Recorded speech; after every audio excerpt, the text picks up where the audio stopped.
China estimates that about 8 to 10 Republicans will vote with them. All right, Chip, thank you very much. Chip Reid on Capitol Hill for us this morning. It's now 7 after the hour. Once again, here's Meredith. And Matt, the president may have a bigger problem than convincing Congress. The cornerstone to his plan for victory in Iraq is sending around 20,000 additional U.S. troops into the war zone. But is the military stretched to the breaking point already?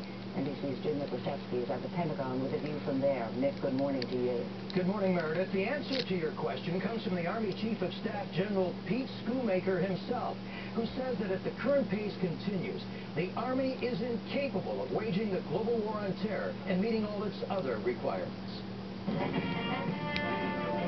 Nearly 2,000 soldiers from South Carolina's National Guard set off this week to fight the war in Afghanistan. But to gauge the stress two long-running wars have put on the military, one only needs to look at the numbers. As of today, in Iraq, 132,000 American forces. Afghanistan, 22,000. But the pace of the wars has left two-thirds of the Army's combat brigades rated not ready to fight.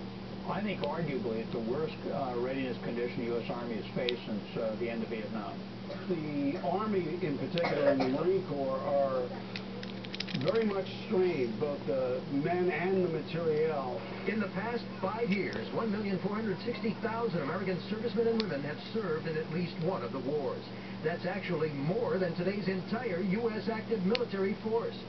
435,000 servicemen and women, or 30%, have done 2, even 3 tours in a war zone. We're now piling on deployment on top of deployment and assuming that they will absorb anything we ask.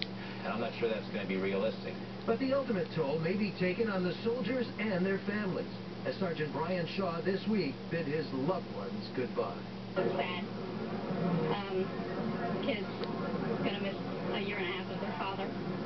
It's very sad. Now, the Army says it can sustain a brief increase in troop deployments to Iraq, but if that drags on for any length of time, it would put future operations and the Army itself at risk. Matt? Nick, thank you very much. Jim Nikolashevsky at the Pentagon for us this morning. Now to the front lines. These days, that means downtown Baghdad. NBC's Ned Colt is in the Iraqi capital. Ned, what's the sense on the street there? Do Iraqis think that a surge in U.S. troops is going to be helpful? Well, there's clearly, Matt, a diversity of opinion on that subject, but if you do ask them about that, they'll tell you that they're ready for just about anything if it brings one essential and so far very elusive result. When Shalon Aboud climbs into his car for his job as a driver in Iraq's dangerous streets, he says he thinks about only